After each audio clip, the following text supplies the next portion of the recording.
우여곡절 끝에 상견례가 열렸다. 어색한 공기가 서울 시내 유명 한정식집 비원의 별실을 가득 채우고 있었다.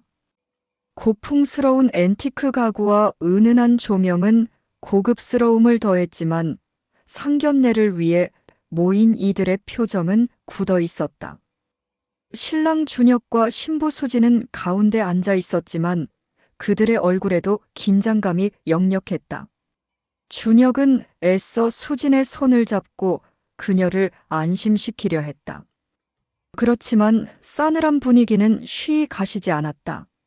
준혁의 아버지, 중소기업 사장인 김영철 씨는 말쑥한 정장 차림으로 품위를 지키려 애썼지만 그의 눈빛에는 내심 불만족스러운 기색이 비쳤다.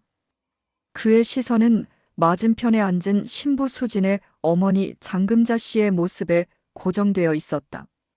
그녀는 소박한 한복을 입고 있었는데 거칠게 갈라진 손과 깊게 패인 얼굴의 주름살이 세월의 고된 흔적을 고스란히 보여주고 있었다.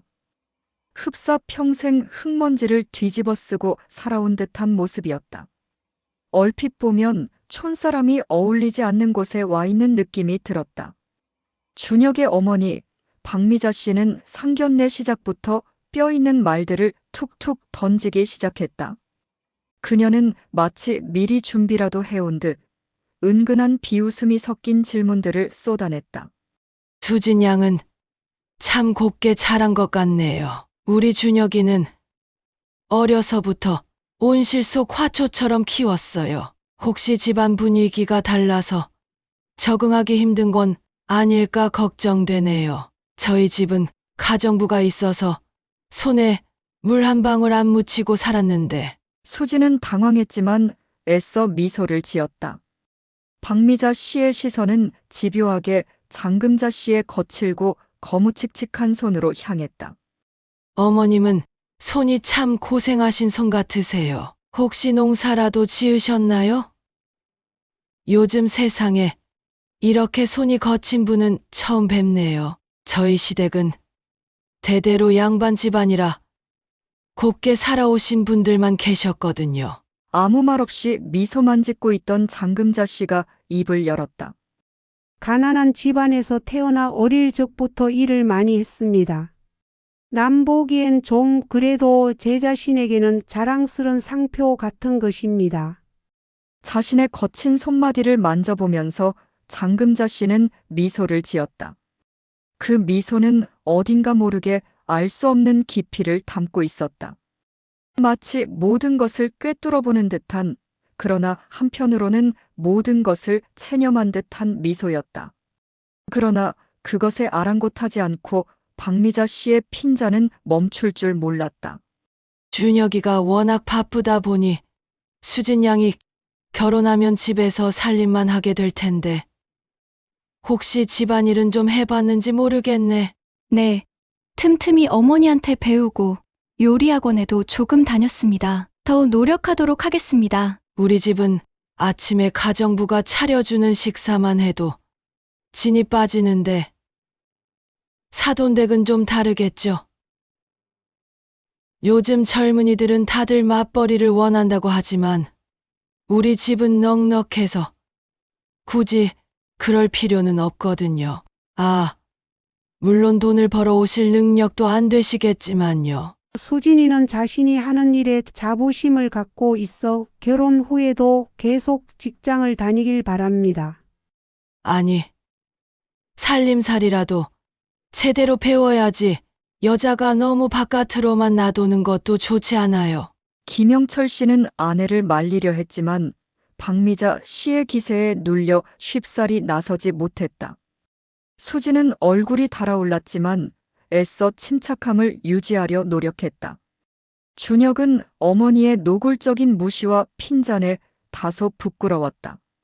어머니, 그런 말씀은 상견례 자리에서 좀... 그러나 박미자 씨는 아랑곳하지 않았다.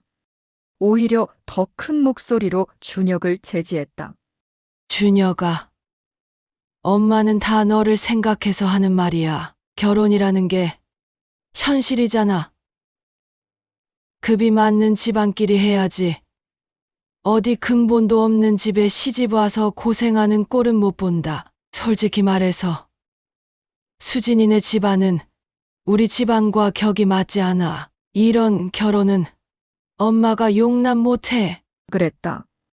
박미자 씨는 생활 형편이 다소 떨어지더라도 얘들끼리 좋아하니 일단 부모들을 만나보자고 나왔던 것이다. 그런데 예비사돈을 만나보니 남의 집 허드렛 일이나 해주며 살아온 사람처럼 무식하고 거친 모습에 크게 낙담했던 게 사실이었다. 그 점에 있어서는 김영철 씨도 크게 다르지 않은 입장이었다. 물론 아내가 상견례 자리에서 너무 말을 노골적으로 하는 게 결례라는 것을 알고 있지만 결혼은 양가 수준이 맞아야 된다는 평소 생각에는 변함이 없었다. 상견례에 나올 때만 해도 혹시나 하는 기대를 가지고 나왔던 것인데 막상 예비사돈을 만나고 보니 더 기대하고 말 것도 없는 것 같아 실망했던 것이다. 준혁은 남들이 다 부러워하는 치과 의사인데 수지는 평범한 회사원이었다. 사실은 그것부터가 박미자 씨의 마음에 안 들었던 것이다. 박미자 씨의 말은 노골적으로 신부 측을 무시하는 것을 넘어 모욕적이었다. 장금자 씨는 여전히 별로 말이 없었다. 그저 차분히 차를 마실 뿐이었다. 그녀의 침묵은 박미자 씨를 더욱 격분하게 만들었다. 아니, 이거 보세요. 제가 이렇게 말하는데도 아무 대답이 없으세요? 최소한의 예의도 없으신 건가요? 정말 후안무치하네요. 이런 교양 없는 집안과는 더 이상 상종하고 싶지 않아요. 준혁아, 당장 이 결혼 없는 걸로 해. 아, 죄송합니다. 제 워낙 말주변이 없다 보니. 그리고 우리가 모자라는 부분이 많아서 뭐라고 사과드려야 할지 모르겠습니다. 그래도 얘들끼리 마음 합쳐 잘 해나갈 것으로 믿습니다. 장금자 씨가 정중하게 고개 숙여 결례가 있다면 용서해달라고 했다. 그러나 박미자 씨는 한마디로 끝냈다. 아니에요. 그쪽 집과 인연 맺을 일은 아닌 것 같아요. 옆에서 듣기만 하던 김영철 씨도 아내의 말에 동조했습니다. 집사람이 말을 급하게 해서 그렇지만 틀린 말은 아닙니다. 수진 어머니 뵙고 나니까 어떻게 살아오셨는지, 앞으로 어떻게 살아갈지 뻔히 답이 나와 있다고 생각합니다. 아쉽지만 유감입니다. 결국 그 자리는 파국으로 치달았다. 박미자 씨는 신부 측이 못 배우고 돈도 없는 집안이라며 일방적으로 파혼을 선언했고 준혁과 수지는 침통한 표정으로 그 광경을 지켜볼 수밖에 없었다. 상견례는 파혼이라는 비극적인 결론으로 마무리되었다. 수지는 차마 고개를 들지 못하고 눈물을 흘렸다. 진정한 사랑을 찾는 게 얼마나 힘든 일인가 새삼 뼈저리게 느꼈다. 이틀 후, 준혁으로부터 수진에게 전화가 왔다.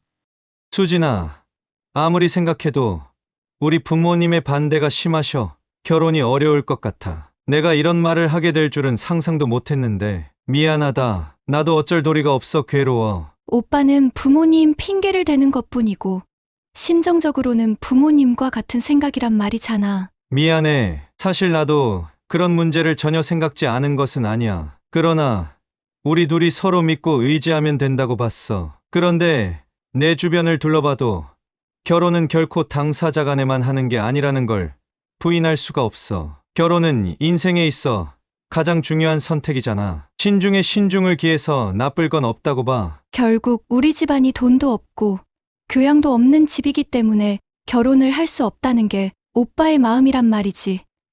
분명히 막말로 남들은 의사한테 시집 올 때 열쇠를 몇 개 가져온다고 했는데 그것까지는 아니더라도 최소한 조그만 아파트 한 채라도 준비해야 맞는 거였어. 나도 너무 세상 물정을 몰랐어. 그런데 그동안 너네 집에선 아파트는커녕 기껏 전세값이나 마련해둔다는 게 전부여잖아. 그건 정말 너무한 거 아니야? 우리 엄마가 얘기했잖아. 살면서 봐아가며 해줄 건 해주겠다고. 우리 엄마를 그렇게 못 믿었어. 엄마가 한 말을 흐지부지 들었구나. 기억나지? 그렇지만 살면서 한다는 게 얼마나 막연한 소리인데 그걸 믿을 수는 없지. 하여튼 됐어. 이번 계기로 나도 사람에 대해 눈을 떴어. 그것을 알게 해줘 고마워. 다시 볼 일은 없을 거야. 파혼 후 며칠 뒤 충격적인 소문이 준혁의 귀에 들어왔다. 수진의 어머니 장금자 씨가 사실은 강남의 건물을 소유한 유명한 건물주라는 소문이었다. 처음에는 믿지 않았다. 그렇게 소박하고 검소한 모습 뒤에 그런 엄청난 재력이 숨겨져 있을 리 없다고 생각했다. 박미자 씨가 촌스러운 아줌마라고 비웃었던 그녀의 모습은 영락없는 평범한 아주머니였으니까. 그러나 소문은 점점 구체화되었고 준혁은 직접 확인하기 위해 발품을 팔았다. 그리고 곧 충격적인 진실을 마주하게 되었다. 장금자 씨의 이름으로 등기된 강남의 대형 건물들의 목록을 확인하는 순간 준혁은 망치로 머리를 맞은 듯한 충격을 받았다. 그 건물들 중에는 박미자 씨가 평소 입버릇처럼 평생 소원이라며 탐냈던 청담동의 최고급 빌딩과 강남역 인근의 대형 상가 건물도 포함되어 있었다. 심지어 장금자 씨는 강남 노른자 위에만 몇 채의 건물을 가지고 있는 이른바 숨은 갑부였던 것이다. 그녀의 거친 손은 평생 일구어낸 재력의 증거였고 그녀의 검소한 차림은 허례허식을 싫어하는 그녀의 성격 때문이었다. 준혁은 미칠 지경이었습니다. 그래서 수진 어머니가 살다가 봐가면서 뭘 해줘도 해주겠다고 한 말을 떠올려 봤다. 그 말이 기껏 전셋값이 문제가 아니었던 것이다. 경망스런 자신을 탓하는데 가슴이 터져버릴 것만 같았다. 왜 수진은 자기 집이 그렇게 부유한 집이란 것을 밝히지 않았을까? 혹시 준혁 자신을 믿지 못해서 그랬던 것이고 생각하니 참담했다. 결국 자신도 수진의 시험대에 올려졌던 것이었다. 비통한 마음을 갖고 준혁은 황급히 집에 돌아와 부모님께 이 사실을 알렸다. 박미자 씨와 김영철 씨는 처음에는 믿지 않았다. 콧방귀도 안 뀌었다. 말도 안 돼. 그 허름한 아줌마가 건물주라고? 분명히 어디서 주워들은 헛소문일 거야. 날 놀리려는 거지. 그런데 아들이 등기부등본을 들이밀자 광분하며 소리쳤다. 어디서 그런 거짓말을 해. 이건 사실이 아닐 거야. 그러나 준혁이 제시한 증거들은 너무나 명확했다. 인터넷 기사와 등기부등본은 장금자 씨의 이름 세 글자와 함께 그녀가 소유한 수많은 건물들의 목록을 선명하게 보여주고 있었다. 박미자 씨의 얼굴은 하얗게 질렸고 김영철 씨 역시 경악을 금치 못했다. 마치 거대한 폭탄을 맞은 듯 그들의 세상이 송두리째 흔들리는 느낌이었다. 그럼 그 상견례 때 그토록 우리가 무시했던 그분이 김영철 씨는 말을 잇지 못했다. 자신들이 그토록 무시하고 모욕했던 집안이 사실은 자신들보다 훨씬 더 큰 상상조차 할 수 없는 부를 가진 집안이었다는 사실에 엄청난 후회와 함께 형언할 수 없는 수치심이 밀려왔다. 박미자 씨는 손으로 입을 틀어막았다. 자신이 감히 넘볼 수 없는 존재를 깔보고 모욕했던 사실에 온몸의 피가 거꾸로 솟는 듯했다. 특히 박미자 씨는 그동안 자신이 수진과 장금자 씨에게 했던 모욕적인 말들이 주마등처럼 스쳐 지나갔다. 못 배우고 돈 없는 집안이라며 핀잔을 주고 집안일도 제대로 못할 것이라며 비아냥거렸던 모든 말들이 기수가 되어 자신에게 되돌아왔다. 그녀는 자식의 혼사를 망친 것도 모자라 엄청난 재력가를 앞에 두고 입에 담지 못할 무례를 저질렀다는 사실에 수치심과 분노, 그리고 상실감이 뒤섞인 복잡한 감정을 느꼈다. 그녀는 그제야 장금자 씨의 미소가 지닌 의미를 어렴풋이 짐작할 수 있었다. 그것은 무시를 당해도 굳이 자신을 드러내지 않는 진짜 부자의 여유와 초월의 미소였던 것이다. 준혁은 곧바로 수진에게 연락을 시도했다. 전화는 물론 문자와 이메일, 심지어 수진의 SNS 계정까지 찾아 메시지를 보냈다. 하지만 수진은 더 이상 준혁의 전화를 받지 않았다. 그 어떤 연락에도 답이 없었다. 그녀는 이미 준혁에게서 완전히 마음을 접은 듯했다. 준혁은 후회의 눈물을 흘렸다. 자신이 사랑했던 수진을 되찾고 싶었지만 이미 돌이킬 수 없는 강을 건너버린 듯했다. 그의 마음속에는 후회와 함께 겉모습만 보고 사람을 판단했던 자신의 어리석음에 대한 깊은 자책감이 자리 잡았다. 준혁의 부모님은 어떻게든 장금자 씨를 다시 만나 무릎이라도 꿇고 사과하고 싶어 했다. 변호사를 통해 다방면으로 접촉을 시도했지만 장금자 씨는 그 어떤 연락도 받지 않았다. 그들은 자신들의 오만함과 편견이 불러온 결과에 망연자실했다. 김영철 씨는 아내 박미자 씨에게 처음으로 큰 소리를 냈다. 당신 때문에 이게 무슨 망신이야. 당신의 오만함이 결국 우리 아들 인생까지 망쳤어. 사람을 겉모습만 보고 판단하다니. 이젠 어떻게 수진이네를 볼 낯이 있어. 그럼 당신은 어쨌는데? 나하고 같은 입장이었잖아. 이제 와서 모두 내 탓이란 거야. 그들이 할 수 있는 것은 자신들끼리 책임 전가나 하는 것뿐이었다. 장금자 씨는 이번에 호텔 사업에 진출할 예정으로 최근 매입해 놓은 부지에 도착했다. 현장에는 입찰 공고가 나붙어 있었고 현재까지 접수 중이었다. 현장 건설소장과 담당 이사가 동행하며 안내했다. 입찰에 참여하는 업체들은 얼마나 되나요? 사업 추진에 차질 없겠죠? 네, 오늘 현재 9곳이 참여했습니다. 모두 12개 사업체가 참여할 것으로 예상됩니다. 경쟁률이 높아졌군요. 다행이네요.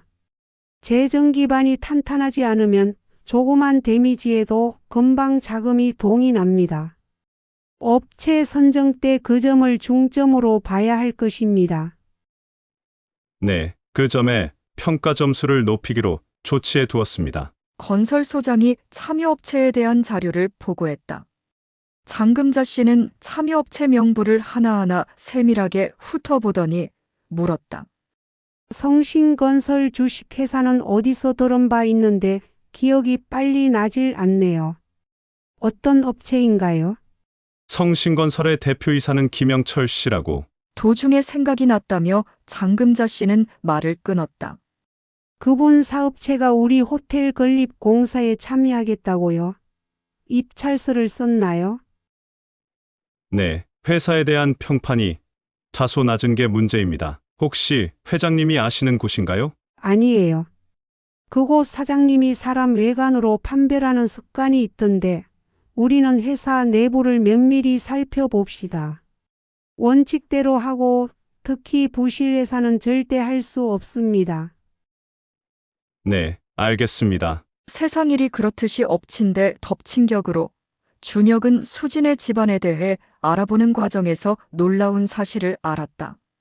그것은 경영난에 시달리던 준혁의 아버지 회사에서 기사회생의 기회로 1천억 건설 수주에 참여한 사업이 있었다. 그런데 그 건설 사업의 실제 주인이 수인의 어머니라는 것이었다. 다급해진 준혁이 숨 넘어가는 소리로 아버지를 찾았다. 그게 중요한 게 아니에요. 아버지, 회사에서 이번에 수주에 참가한 1천억 원짜리 건설공사가 수진의 어머님 것이래요. 뭐라고? 그게 사실이냐? 그럼 우린 어떻게 되는 거냐? 1천억 공사만 따면 우리 회사가 재생할 수 있는 건데 이거 큰일이구나. 그게 마지막 희망이었는데. 김영철 사장은 뒤통수를 잡고 뒤로 넘어갈 뻔했다. 휘청하더니 두 눈을 감고 한참 동안 있었다. 착잡해졌다. 어디서부터 어떻게 사태를 풀어나가야 할지 방도가 없었다. 자칫 회사를 부도낼 직전이었다. 박미자 씨는 엉엉 울면서 자신의 오만함이 빚은 대가를 톡톡히 치르게 되었다. 그 모습을 바라본 준혁은 참담했다. 어느 날 장금자 씨가 회사로 출근을 하는데 집 앞에 준혁의 가족들이 찾아와 인사를 했다.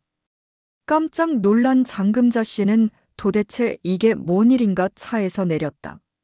아니, 결혼은 안 하기로 결정되지 않았나요? 그런데 여긴 웬일들이세요? 박미자가 덥석 무릎을 꿇으며 하소연을 했다. 회장님, 저희가 사람을 잘못 보고 큰 결례를 저질렀습니다. 용서해 주세요.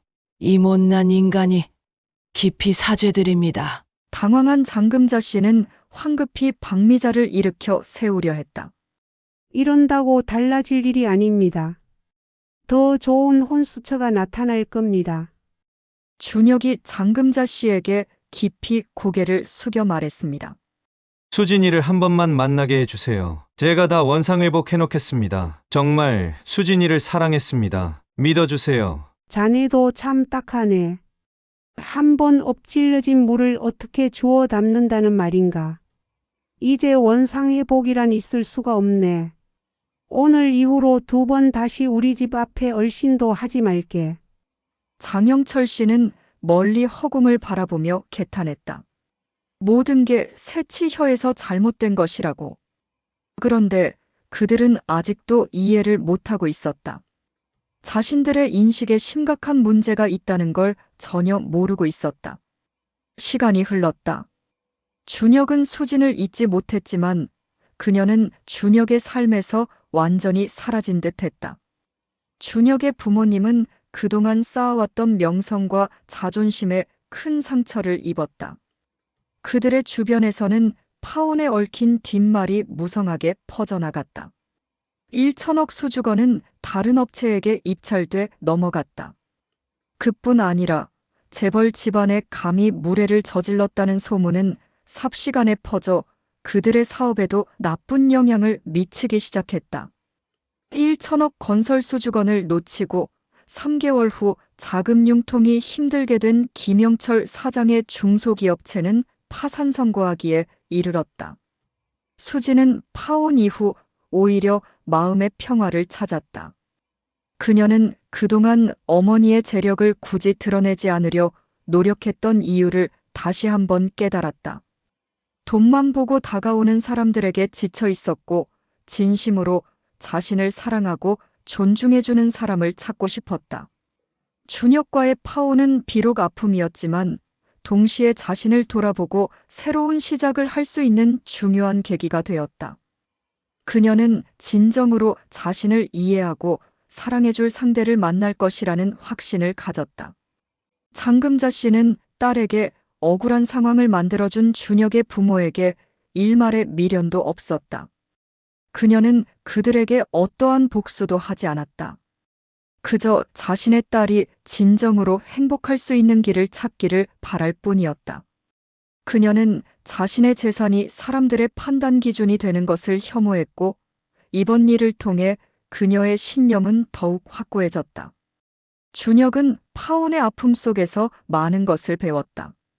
그는 사람을 겉모습과 재력만 보고 판단하는 것이 얼마나 어리석고 치명적인 일인지 뼈저리게 깨달았다.